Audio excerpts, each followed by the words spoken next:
Hello everyone, welcome to Unacademy. My name is Shivangi Gautam and in this lecture I will be discussing about the growth of militant nationalism in India from 1905 to 1918. क्या national movement था, जो भी struggle था वो क्या था? So as we all know, India का जो भी national struggle है हम उसको तीन parts में divide कर सकते हैं. First era, second era, third era. So this is the second era, that is what we will be discussing today. जहाँ पे हम लोग फोकस करेंगे कि 1905 से 1918 तक क्या क्या नेशनल मूवमेंट की एक्टिविटीज हुई फ्रॉम द ब्रिटिश गवर्नमेंट. ऐसे कौन से रिफॉर्म्स आए या ऐसे कौन से रिएक्शनरी मेजर्स थे जिसकी वजह से एक मिलिटेंट नेशनलिज्म ग्रो हुआ. Okay, so let's take a quick look at what all I will be discussing in today's session. एक बेसिक सा इंट्रोडक्शन कि what was the reason for the growth of militant nationalism, followed by reactionary activities. Growth of militant nationalism के क्या क्या causes थे, reasons क्या थे, स्वदेशी बॉयकॉट मूवमेंट क्या था, moderates versus extremist, what was this. ये जो आईएनसी में ये जो रिफ्ट चल रहा था मॉडरेट्स और एक्सट्रीमिस्ट के बीच में, what was this about, what was the reason for the Surat Congress. And उसके बाद हम फाइनली डिस्कस करेंगे about the Morley Minto reforms. Morley Minto reforms of 1909 क्या थे. ओके, सो मिलिटेंट नेशनलिज्म को हम कहाँ पे जस्टिफाई कर सकते हैं या ये एक्सप्रेशन कहाँ पे सबसे ज्यादा फाइंड होता है. इसका जो सबसे बड़ा रीजन आप बोल सकते हो, that was due to the partition of Bengal. 1905 में लॉर्ड कर्जन ने ये डिक्लेयर करा था that Bengal will be partition. अब ये बंगाल उस टाइम इंडिया का सबसे बड़ा स्टेट था एडमिनिस्ट्रेटिवली भी, and it was also the British capital that time. And the one thing that these people had in mind was कि इतने बड़े स्टेट को अगर ये लोग डिवाइड कर देंगे तो उसकी वजह से जो भी मिलिटेंट एक्टिविटीज हो रही हैं, जो भी मिलिटेंसी हो रही है, वो शायद कम हो जाएगी. 1857 के वॉर के बाद ब्रिटिशर्स को ये तो पता लग गया था दैट हिंदू मुस्लिम यूनिटी को तोड़ना बहुत ज्यादा जरूरी है. एंड आफ्टर दैट 1858 से लेके टिल 1947 उन्होंने जितने भी रिफॉर्म मेजर्स लाए, रिएक्शनरी मेजर्स लाए, the basic fundamental idea behind all of them was that they wanted to break the Hindu Muslim unity. अब पहला चीज जो ब्रिटिश गवर्नमेंट के पास था, the first idea that they had in mind was कि although उन्होंने जो रीजन दिया बंगाल के पार्टीशन का, वो उन्होंने बोला हम एडमिनिस्ट्रेटिव लाइंस पे इसको पार्टीशन कर रहे हैं बिकॉज इतना बड़ा प्रोविंस एडमिनिस्टर करना बहुत मुश्किल है.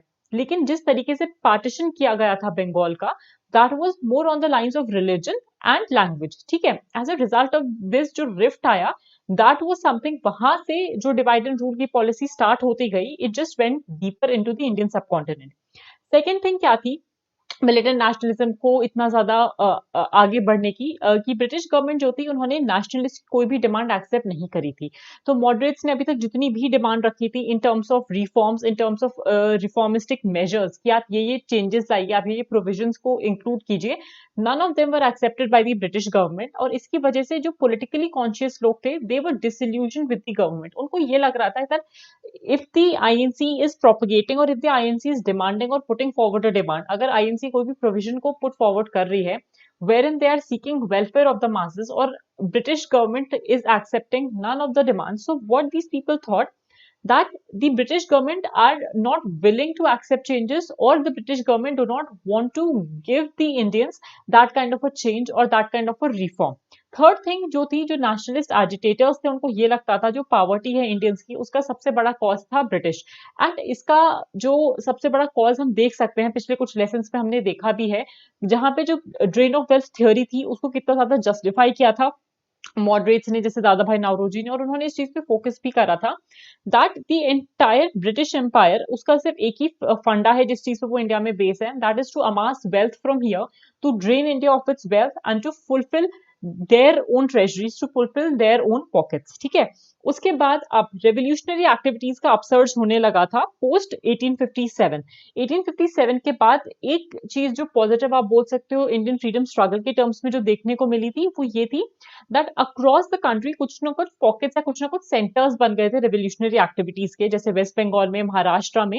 And as a result of this, इन एरियाज में हर थोड़े टाइम पे इंडिविजुअल्स जो यंगस्टर्स होते थे, दे वर डूइंग समथिंग और द अदर, वो कुछ ना कुछ रेवोल्यूशनरी करते रहते थे. दे वांटेड, उनको ये लगता था कि मासेस कब तक गार्नर हो पाएंगे, कब तक हम लोगों का माइंड चेंज कर पाएंगे on a large scale, why don't we do something from our own end. तो what were the major reasons जिसकी वजह से ये जो अपसर्जेस हो रहे थे रेवोल्यूशनरी एक्टिविटीज के, क्या क्या थे, let's take a look at that. पहला था कि जो यंग पीपल थे they were not ready to retreat after the decline of open phase. Open phase था कांग्रेस का जब स्टार्टिंग में 1885 से लेकर अगर हम 1905 तक की जर्नी की बात करें, that was kind of open face. तो जो यंगस्टर्स थे उस टाइम, इवन बिकॉज उनको ये लग रहा था दैट एक बहुत अच्छे मोटिव के साथ कांग्रेस फॉर्म हुई है, वो हमारे जितने भी पॉजिटिव पॉलिटिक्स हैं, all the positive points of politics, वो उनको कैरी फॉरवर्ड कर रही है, एंड साथ ही साथ में जो हम लोगों की डिमांड्स हैं उस पे it is raising their voices.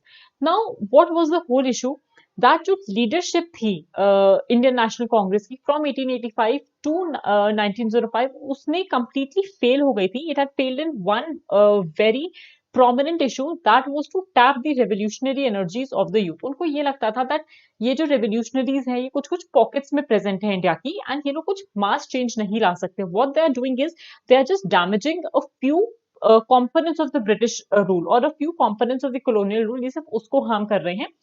At large अगर कोई change आना है, that has to be through a constitutional measure or that has to be through a mass movement। Second thing क्या थी, जो government of India थी, that is the government of British India, they were into completely repressing these activities। उन्होंने कोई भी peaceful avenue नहीं छोड़ा था which was open for protest। So they जहां पे भी पीसफुल प्रोटेस्ट होता वो लाठीचार्ज करते, या जो लीडर्स होते थे इन बी प्रोटेस्ट के उनको जेल में डाल देते थे। As a result of which these youngsters were very much disillusioned by the government, and they had just one thing in mind, that no matter what, the government will be repressing our activities, so we need to raise our voices and we need to be heard by some form or the other, by some form of violence or the other। ठीक है, उसके बाद what happened across the globe, उस time बहुत सारे international levels पे बहुत सारे वॉर्स आप बोल सकते हो, या बहुत सारे छोटे छोटे डिस्प्यूट्स इंस्पायर्ड थे। ये जो रेवोल्यूशनरीज थे ये रशियन निहिलिस्ट से इंस्पायर्ड थे। साथ ही साथ में जापान जिस तरीके से ओवरकम हुआ, and Japan, the rise of Japan, the way Japan started becoming a modern power, that is what made a bigger change, that is what led to a bigger revolutionary mindset। Japan को देख के लोगों को ये लगा था अगर Japan इतना छोटा सा नेशन स्टेट होके भी, एक छोटा सा आइलैंड होके भी इतना अच्छा परफॉर्म कर सकता है, it can modernise itself, it can inculcate all the western traditions and still keep its own roots, why cannot India do so? And this is what inspired these people, that we should also work towards cultivating a culture like this। उसके बाद जो idea था, what was the main idea of these revolutionaries, ये क्यों violence करते थे, या in small pockets why did they do such activities? The major reason was that they wanted to remove the fear of authority from the minds of the people। So they wanted to prove it to the Indians that the British are not invincible, that Britishers can be beaten, and you should not be afraid of this authority, because ये एक foreign authority है जो आप पे rule कर रही है। You are the people of this country and it is you who should be raising your voices। Finally दिक्कत क्या थी, ये जो इंडिविजुअलिस्टिक वायलेंस है ये रेवोल्यूशन बेस्ड थी, और ये जो एक्टिविटी ऑफ द मासेस है उसको बहुत ज्यादा इंप्रेस नहीं कर पाई थी। So this was the one reason कि इंडिविजुअलिस्टिक वायलेंस ने अपना जो रूट लिया था that was in revolution rather than on attracting masses. So जितना भी इंडिविजुअल वायलेंस होता था वो उनको लगता था वो क्रांति कर रहे हैं या रेवोल्यूशन लाने की कोशिश कर रहे हैं, which was not the case. What would happen that after they were arrested, or they were most of the time they were arrested or sent to life imprisonment or given death penalties, as a result of which उनके जो efforts होते थे वो वहीं के वहीं खत्म हो जाते थे with their deaths। They did not go forward। ठीक है, ये तो हो गई revolutionary activities की बात, that were happening, क्या causes क्या थे। उसके बाद अब किन किन एरियाज में क्या क्या revolutionary activities हो रही थी from 1905 और इस पूरे पीरियड में, let's take a look at that। Bengal में अनुशीलन समिति का फाउंडेशन हुआ, युगांतर एक वीकली था उसका स्टार्ट हुआ, अलीपुर कॉन्स्पिरेसी केस हुआ, दिल्ली कॉन्स्पिरेसी केस हुआ। So in Bengal you can see कि इन छोटे छोटे एक्टिविटीज की वजह से it was in the minds of the Britishers that they wanted to break और पार्टीशन बंगाल, ताकि उन लोगों के पास at all points of time पार रहे। And for the Britishers, they knew that a broken Bengal, that a divided Bengal will serve their purposes more than a united Bengal। क्योंकि united अगर होगा बंगाल तो जो भी हिंदू मुस्लिम यूनिटी है they cannot break that। जो revolutionary activities हैं वो उसको नहीं तोड़ पाएंगे, जो भी conspiracy theories हो रही हैं वो उसको नहीं पकड़ पाएंगे या तोड़ पाएंगे। लेकिन a divided Bengal on linguistic lines or on communal lines, it will be a positive for the British, wherein वो अपने हिसाब से दोनों sects को, दोनों areas को mold कर सकते हैं। ठीक है, पंजाब में during that time Lala Lajpat Rai उन्होंने अपना एक he came up with a journal by the name of Punjabi, and Ajit Singh he organized Anjuman-e Muhibban-e Watan। So these were some associations which were started, some of the newspapers or journals that were started by these people, leaders in Punjab. 1907 में ban हो गया था पंजाब में सारी की सारी political meetings का. So this again led to revolutionary activities wherein people wanted to raise their voices, wherein people wanted to be heard, they wanted to make a difference, and as a result of which the revolutionary activities were happening on a large scale in Punjab. उसके बाद महाराष्ट्र में भी आप देख सकते हैं from 1879 अगर हम देखें till 1909 a lot of revolutionary activities were happening.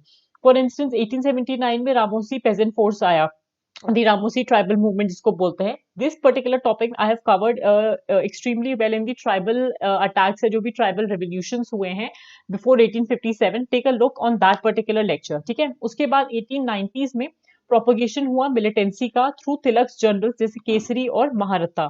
उसके बाद 1897 में Chapekar brothers they kill the plague commissioner of Poona. 1899 में सीक्रेट सोसाइटी का ऑर्गेनाइजेशन हुआ बाय वीर सावरकर एंड मित्रमेला. ठीक है. उसके बाद 1904 में मित्रमेला और Abhinav Bharat they merge together and 1909 में the district magistrate of Nashik was killed.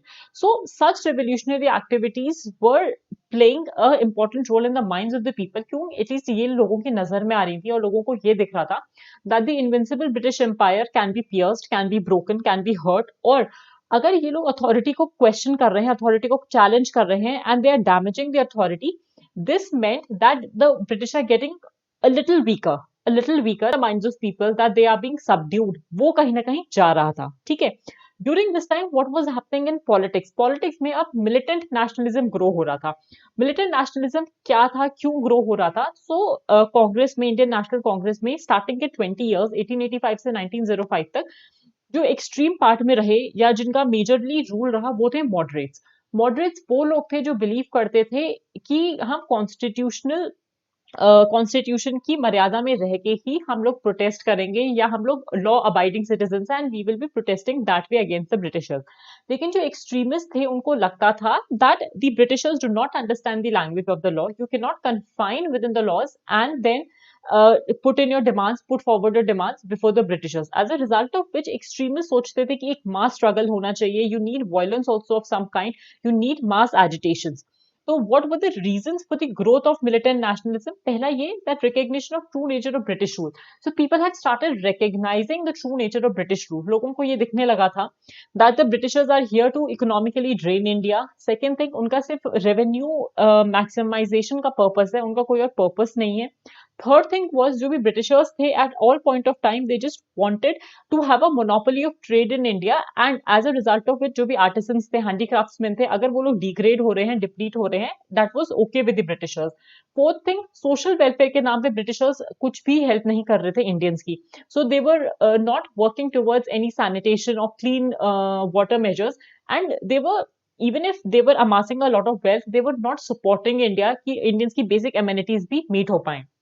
Second reason था because of these revolutionary activities Indians का कॉन्फिडेंस और सेल्फ रिस्पेक्ट दोनों ग्रो होने लगी थी. अब इसके दो पार्ट्स हैं. पहला था रेवोल्यूशनरी एक्टिविटीज और दूसरा था जो भी आपके मेजर जर्नल्स और मैगजीन्स या प्रेस का रिलीजेस बाहर आते थे. As a result of this जितने भी लैंग्वेजेस में जो भी जर्नल्स बाहर आते थे या न्यूज़पेपर्स लिखे जाते थे they were all very vocal about the British Empire in India and वो लोग बहुत ज़्यादा criticize करते थे. As a result of that, people started seeing the true nature of British और जो revolutionary activities होती थी, the invincibility of the British was declining. तो इसलिए लोगों को confidence आने लगा and people started respecting themselves. जहाँ पे Britishers used to treat Indians like dogs, it was the Indians while reading such journals या ऐसे revolutionary activities देख के उनमें ये confidence instill होने लगा and they started appreciating themselves. Then another reason was growth of education. Because of growth of education and the spread of modern education, one thing became common that लोगों को ये पता लगने लगा कि western ideas क्या होते हैं. They were exposed to western ideas, they were exposed to liberal thoughts, equality, fraternity, all these things they were getting around. उनको ये दिखने लगा that the world is beyond India as well and as they started learning, as they started interacting with each other, उनको ये दिखने लगा कि हम Indians we together are a common source of problem for the Britishers and if we are united. It was this education that imparted them this vision that if we are united, we can still make a difference. Apart from that, जब education spread होने लगी India के अलग-अलग parts में, people also could see कि किस तरीके से ब्रिटिशर्स इंडिया को एक्सप्लॉइट कर रहे थे. So they did not want the Indians to be educated. अगर वो एजुकेटेड इंडियंस चाहते थे तो सिर्फ चाहते थे as administrative clerks. They did not have any intention of giving any rightful jobs or any government services to the Indians. ठीक है. Then came the international influences, जहाँ पे जो भी छोटे छोटे nations थे, they were defeating big nations. Ethiopia ने Egypt को हरा दिया. Japan was doing well, and all such things were happening. As a result of which, what happened due to this international influence, Indians को लगने लगा because of international news reports coming through, उनको ये दिखने लगा कि छोटे छोटे अगर नेशंस भी इनविंसिबल पावर्स को टेक ओवर कर रहे हैं, if they are defeating such powers और giving them a stiff competition, so Indians can also do so. Indians भी ब्रिटिश रूल को हरा सकते हैं. After that, increasing westernization. This was one thing which the Indians did not like. Indians 1857 के revolt का कारण, जहाँ पे सिविलियंस ने सपोर्ट करा था on mass to these soldiers, वो ये था कि ब्रिटिशर्स बहुत ज्यादा सोशल और कल्चरल अफेयर्स में इंडिया के इंटरफियर करने लगे थे. This is what the Britishers, this is what the Indians did not like even in the first place. So what they had in mind was, they just wanted कि जो westernization है, if it is happening, it can happen, but their sacrosanct traditions and culture should not be messed with. Then the extremists, they were extremely dissatisfied with the moderates. क्यों? क्योंकि उनको लग रहा था that moderates have made no worthy change in the past 20 years. Moderates 20 साल से हैं कांग्रेस में, but वो कोई भी ऐसा बड़ा change नहीं ला पाए हैं जिसकी वजह से ब्रिटिशर्स उनकी बात सुने, या कोई भी ऐसा रिफॉर्मिस्टिक मेजर वो नहीं ला पाए हैं जो ब्रिटिशर्स ने अभी तक प्रोपोगेट किया हो. आफ्टर दैट लॉर्ड कर्जन की reactionary policies like partition of Bengal, ठीक है, जितने भी वर्नाक्युलर प्रेस एक्ट आए उन पे वर्नाक्युलर प्रेस एक्ट का आना या फ्रीडम ऑफ प्रेस का हट जाना, all such reactionary policies of Lord Curzon, this is what led to extremist growth. यहाँ पे militant nationalism किस तरीके से बढ़ा? The major force was that that the Indians wanted to stay united, but it was the Britishers who were dividing them. Then एक trained leadership आने लगी with the likes of leaders like Lala Lajpat Rai, बाल गंगाधर तिलक, जो उनकी younger generation थी, they could have somebody to look up to. They could see that if these people, they are saying something, they are standing by their word. उनको ये दिखने लगा that अगर बाल गंगाधर तिलक को 6 या 7 साल की जेल हो रही है for abiding by his words, for refusing to apologize, so they could see that this is the kind of leadership, this is the kind of role models that we need, and वो उन लोगों को follow करने लगे. Apart from that, एक militant school of thought exist करने लगा था due to the reactionary activities, and इसी के वजह से even in the Indian National Congress जो extremists थे, उनको भी लगा कि शायद हमको भी थोड़ा बहुत militancy करनी चाहिए. ठीक है. Now moving ahead, अब हम बात करेंगे स्वदेशी और boycott movement की. So it was the partition of Bengal which was done in 1905, which was the major cause of आप बोल सकते हैं which was the major cause of drift, और which was the major cause जिसकी वजह से militant nationalism इतना ज्यादा सुप्रीम हुआ. बंगाल का पार्टीशन जब हुआ था, the major thing that the Britishers had in mind was कि हम इसको administrative basis पे तोड़ रहे हैं, हम क्योंकि इतना बड़े province हम उसको administer नहीं कर पा रहे हैं, rule नहीं कर पा रहे हैं, इसलिए हम division कर रहे हैं. रियल रीजन क्या था? उन्होंने जब पार्टीशन करा बंगाल का, उसमें उन्होंने रिलीजन और लैंग्वेज के बेसिस पे करा, जिसकी वजह से 2 सेक्ट्स बन गए. एक तरफ मुस्लिम मेजोरिटी आ गई, एक तरफ आ गई हिंदू मेजोरिटी, और दोनों में दिक्कतें क्या थी कि जो बांग्ला स्पीकिंग कॉमन एरियाज थे वो तो डिवाइड हो गए. एक तरफ आ गए ओडिया और बिहारी स्पीकिंग, और एक तरफ चले गए Bangla speaking. As a result of that, when the Indians saw that Bengal को पार्टीशन सिर्फ लिंग्विस्टिक और रिलीजन के बेसिस पे कर रहे हैं, this is what will lead to a divide in the Hindu and Muslims. Better administration was just a hoax call. Better administration का सिर्फ ब्रिटिशर्स का रीजन था, but it had to do nothing with the administration of Bengal in that form. As a result of which, Bengal का partition was a uniting event, जहाँ पे Hindus, Muslims, people across all strata of society, be it women, be it children, be it politicians, be it political leaders, be it militants, they all supported it, and they opposed this partition of Bengal. उन्होंने ये बोला that we are united together, we want a united Bengal, we do not want Bengal to be partitioned, and we are against this. आप इसको you do not partition Bengal.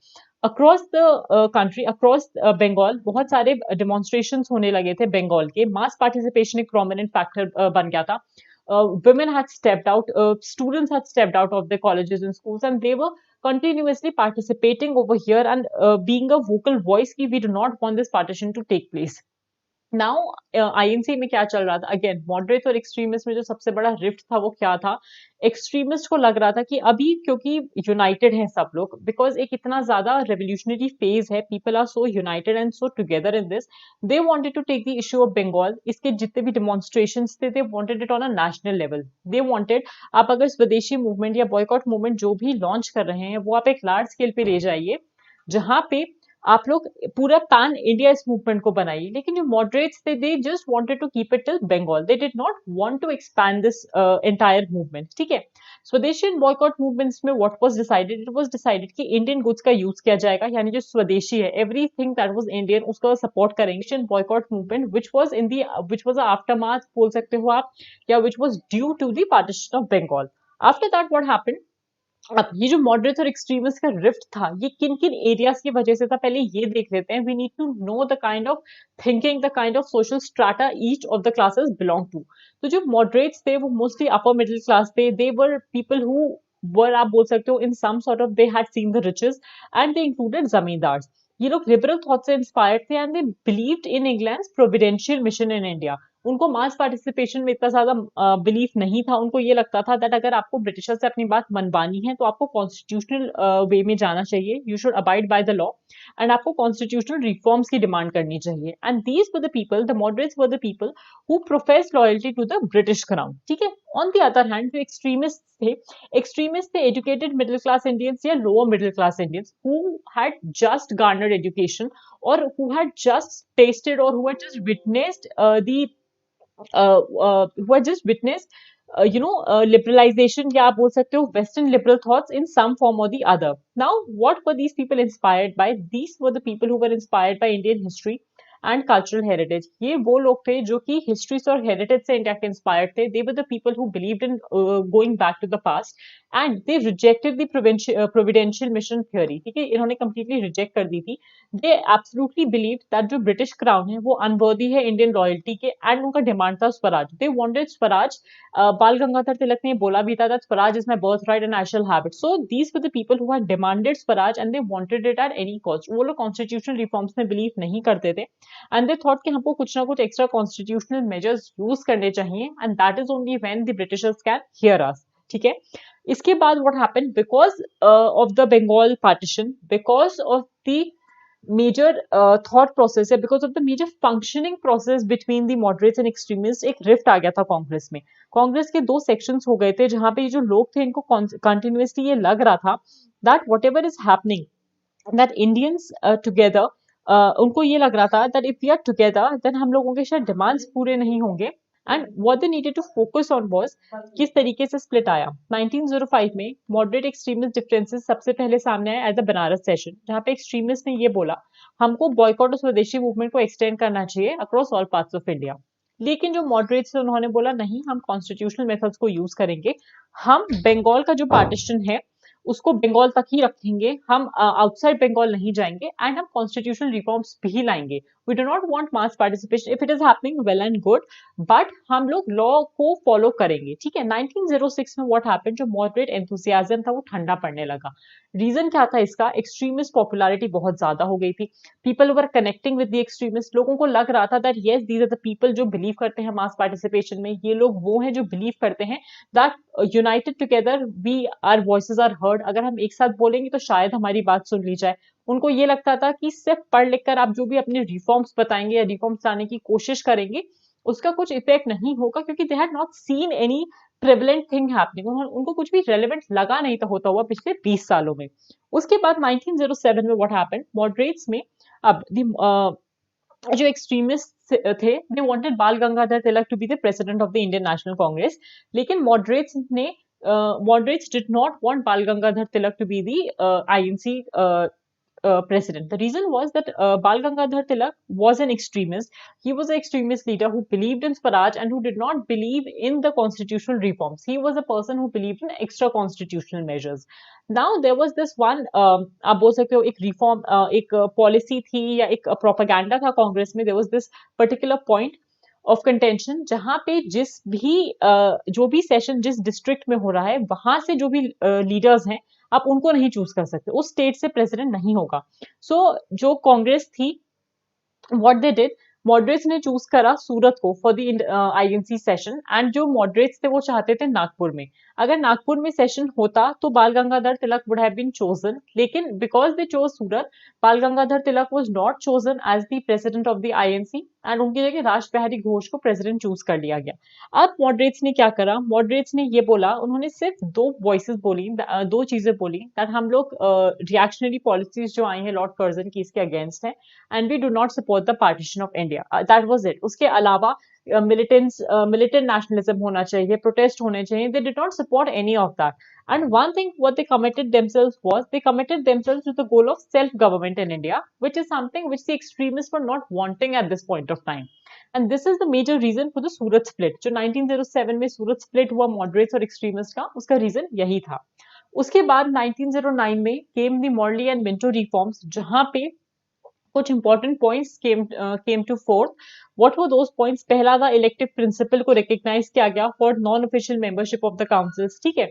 Separate electorates दिए गए Muslims को, जो number of elected members थे council में उसको बढ़ा दिया गया था। अपार्ट फ्रॉम दैट रिप्रेजेंटेशन दिया गया in excess to the strength of population, it was accorded to the Muslims. So this is one thing which the Indians were not wanting.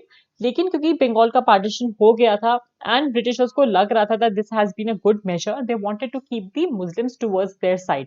अब हिंदूज और मुस्लिम्स में सबसे बड़ा डिफरेंस ये था, Muslims were at least 1 century late in terms of development, in terms of getting education. Muslims में जो liberal Muslims थे, आप बोल सकते हो, जो एजुकेटेड मुस्लिम्स थे, वो मोस्टली जमींदारी एरिस्टोक्रेसी को बिलोंग करते थे। जो नीचे के तबके के लोग थे, जो लोअर कास्ट मुस्लिम्स थे, दे वर अनएजुकेटेड, और उन लोगों को वेस्टर्न लिबरल थॉट इतना समझ नहीं आता था। अब what did the Britishers do, उन्होंने आफ्टर 1857 बहुत ज्यादा ब्रिटिश मुस्लिम्स को टॉर्मेंट किया था। उन्होंने कुछ 27-28 हजार मुस्लिम्स को डेथ सेंटेंस दिया था आफ्टर 1857। लेकिन अब ब्रिटिशर्स को लगने लगा बंगाल का पार्टीशन हो गया है, ठीक है, अब अगर हम लोग हिंदूज को पैसिफाई करेंगे, हिंदूज यहाँ पे पॉपुलेशन में ज्यादा हैं, why not be pacify the Muslims and take them to our side. So what they did, उन्होंने बोला हम आपको सेपरेट इलेक्टोरेट्स देंगे विच विल हेल्प यू, हम आपको जो रिप्रेजेंटेशन देंगे वो in excess of strength of population देंगे, मतलब जहां पे आपकी पॉपुलेशन ज्यादा, वहां से आप अपने बंदे को रिप्रेजेंट कर सकते हो। This is what was accorded to the Muslims.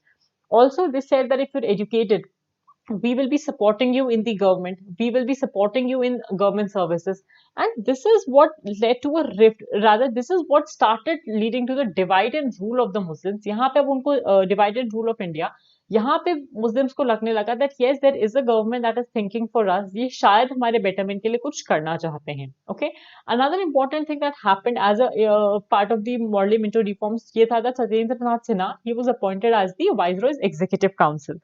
So all in all, अगर जो एंटी पार्टीशन मूवमेंट हुआ बंगाल का या पार्टीशन मूवमेंट हुआ, इससे एक चीज बहुत ज्यादा क्लियर हो गई थी दैट एक कम्युनलिस्ट फॉर्म ऑफ गवर्नमेंट बोल सकते हो या एक communalist form of division India में स्टार्ट हो गया था। And as a result of this divide and rule की जो आप कह सकते हो the very first seats they were sown in Bengal. जो गवर्नमेंट थी उन्होंने ये सोच लिया था कि अब हम जो नेशनलिस्ट ओपिनियन है उसको अपीज करेंगे, ठीक है, और ग्रेजुअली हम लोग सेल्फ गवर्नमेंट का जो इंस्टीट्यूशन है उसको स्टार्ट करेंगे। We will somehow start self government in India. उनको बस ये लग रहा था कि किसी ना किसी तरीके से अगर हमने ब्रिटिशर्स को इंडियंस के कुछ रिफॉर्म्स मान लिए या कुछ कुछ पॉलिसीज मान ली, that might help settle down this entire militancy or this entire militant nationalism that was at the fore during this time. Apart from that, it was in the Lucknow conference, आप देखो 1918 के बाद, मतलब 1907 में partition हो गया है, INC का डिवीजन हो गया है, स्प्लिट हो गया है। It was in 1917 at the Lucknow session, जहाँ पे लखनऊ में the Lucknow Pact was signed between Lokmanya Tilak and Mohammad Ali Jinnah, who were at the fore of it, जहाँ पे लखनऊ पैक्ट साइन हुआ, जहां पे all these people came together, ठीक है। तो 1906 में हमने देखा मुस्लिम लीग का भी फॉर्मेशन हो गया था। मुस्लिम लीग का फॉर्मेशन ही इसलिए हुआ था क्योंकि उनको लगता था दैट मुस्लिम्स के राइट को ढंग से एड्रेस नहीं किया जा रहा है। And it was the partition of Bengal, it was in the aftermath of partition of Bengal की एक डिविजन होने लगा था इंडिया में on the communal lines, and this is what led to the division of finally the Indian subcontinent as well, partition of Indian subcontinent post independence in 1947. ठीक है, so this was it from my side in this particular lecture, जहाँ पे हमने जो second era था nationalist movement का वो discuss करा.